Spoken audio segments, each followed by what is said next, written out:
जब ये सभी लोग मिलकर के कार्यक्रम का हिस्सा बने, तब जाकर के आज गोरखपुर महानगर इस रैंकिंग को प्राप्त कर पाया है।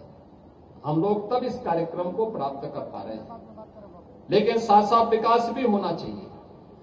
आप सोचो ना, विकास की प्रक्रिया के साथ हम तेजी के साथ आगे बढ़ रहे हैं, तेजी के साथ आगे बढ़ रहे हैं। जिस समय विकास होता है थोड़ी परेशानी होती है, लेकिन जब विकास का कार्य पूरा हो जाता है तब लोगों को लगता है कि वाह, इस कार्य के होने से हमें कितनी सुविधा हो गई है। ये उसी का हिस्सा है और उसी श्रृंखला में आज हम लोग लगभग 253 करोड़ रुपए की परियोजनाओं का यहां पे लोकार्पण भी कर रहे हैं, शिलान्यास भी कर रहे हैं। शहर के अंदर जो एबीसी का केंद्र है, animal birth control centre, street dog है, निराश्रित गोवंश है, उनके लिए कान्हा उपवन सिटी में भी है और भौवा पार्क के पास भी बड़ा बन रहा है। आवारा कुत्तों से निजात मिलेगी, बंदरों से निजात मिलेगी, अन्य ऐसे जानवरों से निजात मिलेगी जो सिटी के अंदर लोगों को दौड़ाते हैं। भाई अगर आप सोचो कालीवाड़े के बाबा और रवि किशन रात्रि में निकल गए, गली में अंधेरा हो, तो क्या कुत्ता, गली का कुत्ता छोड़ेगा क्या? ऐसा स्वागत करेगा इन लोगों का, ऐसा स्वागत करेगा कि क्योंकि दोनों की चाल ढाली ऐसी है कि वो छोड़ेगा भी नहीं। इसलिए अब उसके कारण महानगर वासियों को या आने वाले किसी नागरिक को समस्या न हो, इसके लिए भी ये व्यवस्था बनाई गई है कि एक अच्छा सेंटर गोरखपुर के अंदर इस दिश से बन जाए। इसके अलावा यहां पर हमने सफाई मित्र सुरक्षित शहर सम्मान समारोह के साथ साथ यहां पे अर्बन फ्लड मैनेजमेंट सेल का भी आज उद्घाटन किया है।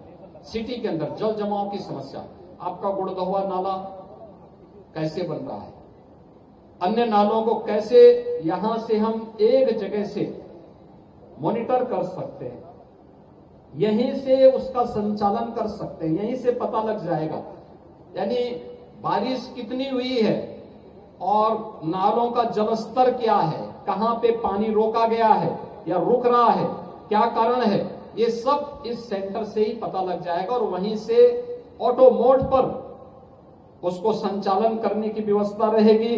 उन्हें हम आगे बढ़ाने का काम भी कर पाएंगे। ये सभी चीजें आज यहां पर उपलब्ध कराई जा रही हैं। इसके अलावा नगर निगम परिसर में ही एक डिजिटल लाइब्रेरी का भी आज लोकार्पण हो रहा है।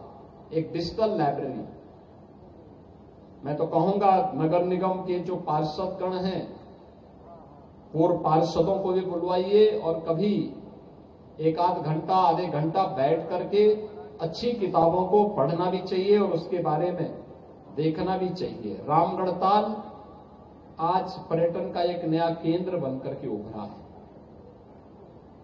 और रामगढ़ ताल के लिए भी हम लोगों ने एक 35 करोड़ 41 लाख रुपए की लागत से उसके सुंदरीकरण की फेज 2 की योजना को भी, इसके लिए आज उसके लोकार्पण का कार्यक्रम भी आज यहां पे संपन्न हो रहा है।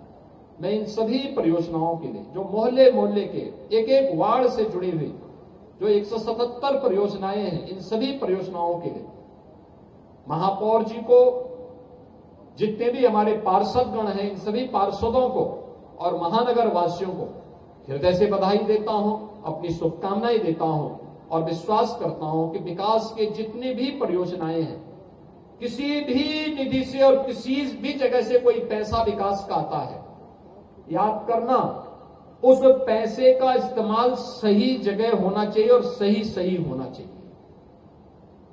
क्वालिटी के साथ कोई कंप्रोमाइज नहीं होने देना चाहिए। उसकी मानव की गुणवत्ता को हर हाल में बनाए रखना चाहिए, क्योंकि पैसा जनता जनार्दन के पैसे से ही यह पैसा हम विकास के लिए उपलब्ध करवाते हैं और इसलिए जनता जनार्दन के टैक्स से प्राप्त पैसे का सही सदुपयोग होना चाहिए। ये हम सब का लक्ष्य होना चाहिए। आज के इस अवसर पर नगर निगम को स्वच्छता सर्वेक्षण में पूरे देश के अंदर अपने वर्ग में चौथा स्थान प्राप्त होने पर पूरे नगर निगम परिवार का मैं हृदय से अभिनंदन करता हूं, बधाई देता हूं।